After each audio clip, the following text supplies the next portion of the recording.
We've got Football in Focus, going to make our next stop at the Tee It Up Indoors on Battleground. Going to tee it up right now with Mike Fanning on Grimsley Football. Mike, first of all, let me get you to comment on this. Development and maturation of Faison Brandon at quarterback, to me, has to be one of the biggest things happening for Grimsley right now. You've written a lot of things on your takes. What about that development of Faison Brandon, though? He's a sophomore. He's 15 years old, and you wouldn't know it watching him out in the field. And that was what, Coach Dale Brown wanted, is to see what his young quarterback would do. 3 weeks into the season now, 3 playoff-level defenses this Whirlie's offense has gone up against. I mean, all 3 of these teams are going to be in the playoffs. They all have some of the better defenses the Whirlie's going to see all season. What does Grimsley do? 134 points in 3 games. I mean, they're playing at such a high level. It's really been interesting to watch. I got to interrupt you for just a second because I had a buddy watch the show. Okay. Our first show, and he texted me. He says, Yeah. "Mike, you sure sound like a homer for Grimsley. All you do is you talk good about him." Well, you're with them every week. Guess what? I'm going to be talking good about them tonight. Right. There's a reason they're the 3rd-ranked team in the state, ranked number 80th out of all the football programs, high school football programs in the country. They're in the top 80.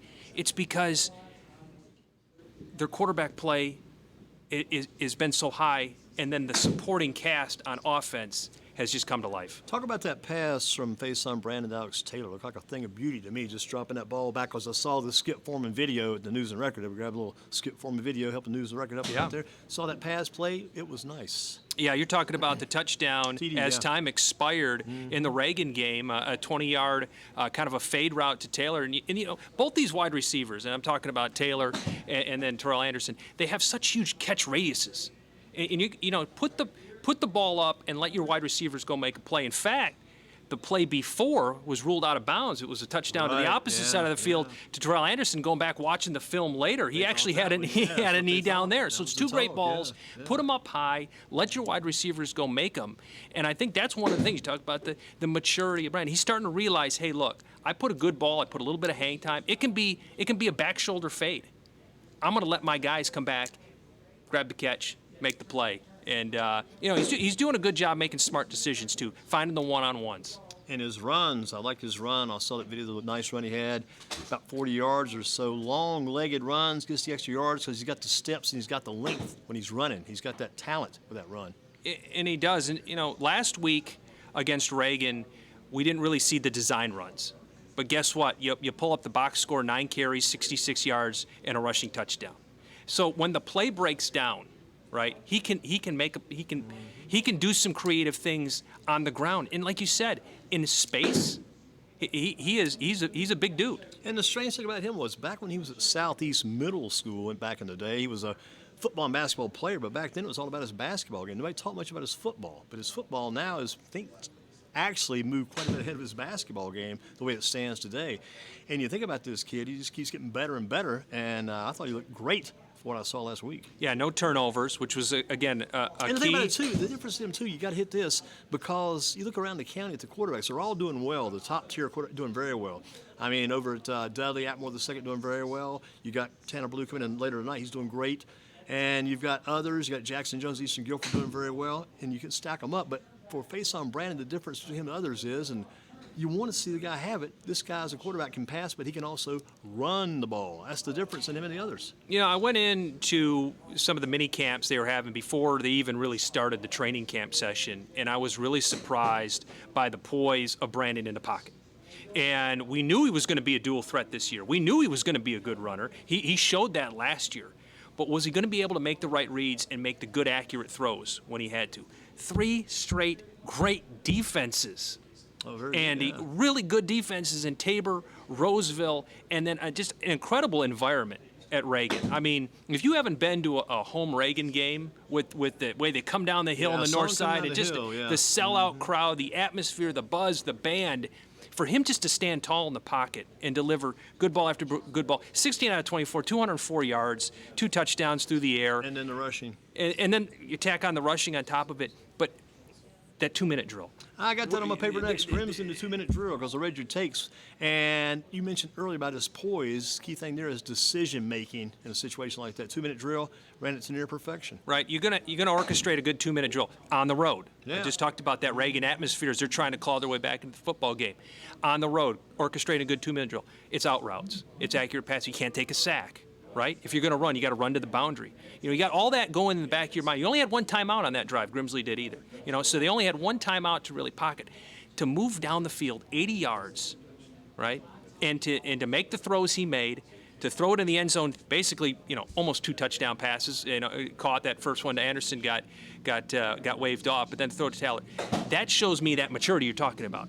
You got a young man, sophomore, orchestrating a 2-minute drive on the road. It's really showing you where this offense is going to be. And it helps to have Anderson and Taylor, because both those guys know the sideline and they know how to use the sideline. When it makes a pass over, now to get out of bounds and stop the clock, save the clock. Those guys have been there, done that. They've got the experience. You can count on those two guys. And they got the the wherewithal to get their body in the right position to make, put themselves in good positions to make difficult catches too. And by the way, that's an outstanding defensive secondary for Reagan. Oh, yeah. I mean, we talked about, you're going to get that balance in this game. Are you going to get 200 rushing, 200 passing? You're going to get that balance we always talk about against Reagan. Well, maybe they're going to have more success on the ground. 219 yards rushing for Mitchell Summers, 204 yards passing by Faison Brandon. They got the balance against another good defense. And one of the differences there, too, making it happen, the flow and the cadence of the offensive line, because the offensive line is now playing so well together. They've got that cadence down. They've got that flow down. Those guys are moving as a unit. What was maybe a concern of the offense and Darryl Brown before the season started, of what he felt was like maybe an undersized, I don't want to say inexperienced, but maybe an undersized offensive line, has really turned into a blessing in disguise, because now Summers' ability to stop, change directions, move around, read blocks, allows that offensive line to get to the second level. I mean, when that run Mitchell Summers broke off, I think 4th play of the game, 60-yard touchdown run, really the tone center of that Reagan game, he had that offensive line downfield blocking for him. Because that game was close early, right? That game is close early. I mean, a point for this Reagan game was to get off to a better start. They'd fallen behind Mount Tabor, granted 7-0. They'd fallen behind Roseville, 7-0. Let's grab an early lead on the road. That's what Darryl Brown wants out of his team. 4th play of the game, 70 yards, Mitchell Summers, and he's getting that downfield blocking from his wide receivers, his offensive linemen. They're getting off blocks. They're getting to the second level. Makes it easy for your tailback. And the defense's secondary also stepping up. We mentioned Fred Sellers last time you were here, the good job he has done, one of the leaders back there. But the secondary, I think, may be the shining part of the defense on some occasions right now. Again, it's how this team is accepting challenges and using the coaching to move forward. This is a team that was burned last year, I want to say, to the edges. They were really good defensively up front, but teams were able to get to the boundary and break big plays, and we saw that in the state championship game. How would they redeem themselves? You're right. This secondary, this cornerback play, you can put them on islands. They can make tackles. Where Grimsley's getting burned on defense right now is between the hash marks. It's runs right up the middle. I mean, that's really what we've seen out of Roseville and then out of Reagan. I mean, Reagan was able to roll up some yards rushing. Granted, Grimsley made them one-dimensional, but they were able to roll up some yards on offense, but it was between the numbers. But look at this question here. My thought about this is, with Reagan, you had the running back for Reagan, this guy Jalen Moore, 19 carries, 221 yards against the Grimsley defense.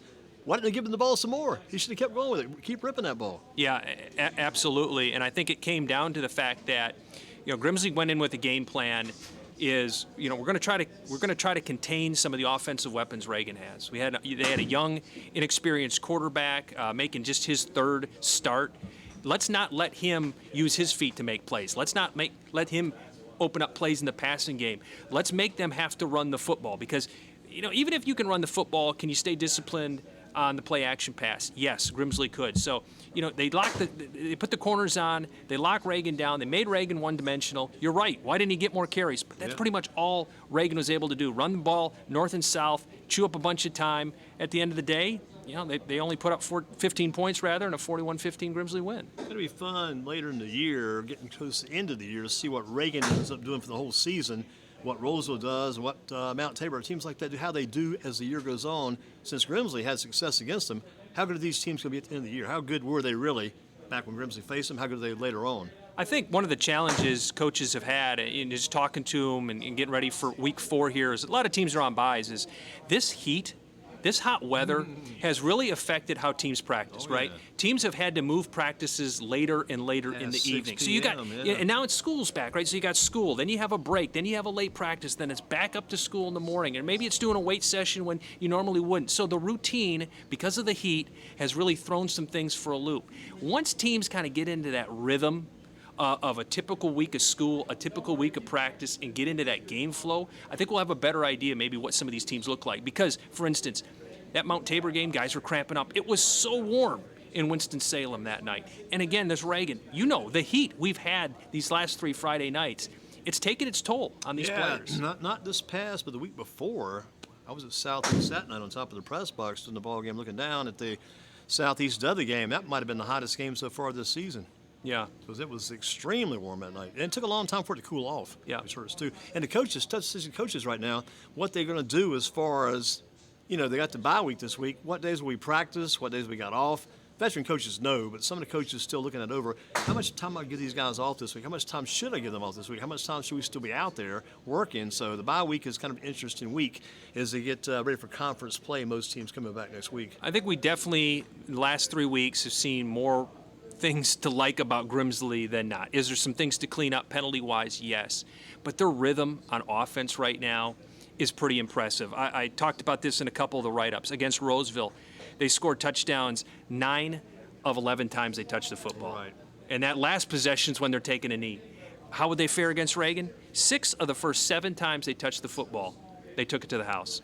I mean, that's an offense that's in another gear right now. That's why they're one of the top teams in the state. And Southeast Guilford next, right? Southeast, and then we talked about, with Northwest coming up. And Northwest has a great balance, offense and defense, so it'll be another good challenge, for how Grimsley can respond. Southeast is a team Grimsley have to study because Southeast had that big loss to Dudley, but in between they won both their games. When they beat Lee County last week, they put up some yardage.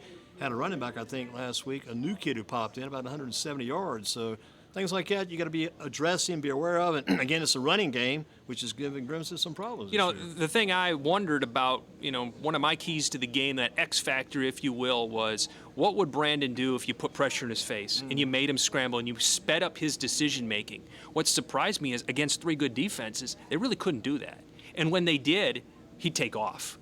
So I think the challenge for Southeast is how do we get Brandon uncomfortable? How do we slow down Mitchell Summers? How do we defend these wide receivers? I mean, Grimsley offensively brings a lot to the plate. He's got to have the hunger factor too, because last year not as big a deal because he wasn't playing much at quarterback last year when they played Southeast. But this year he'll be the man, and him being the former man at Southeast, those Southeast kids still remember Faison being their teammate on a lot of teams back in those days. So there'll still be some heat between the two there. I feel like it's gonna be hot. Even before the season started, everybody in the 4A had Grimsley circled on the calendar. Oh, yeah. So getting kids motivated to play against Grimsley is not going to be a problem.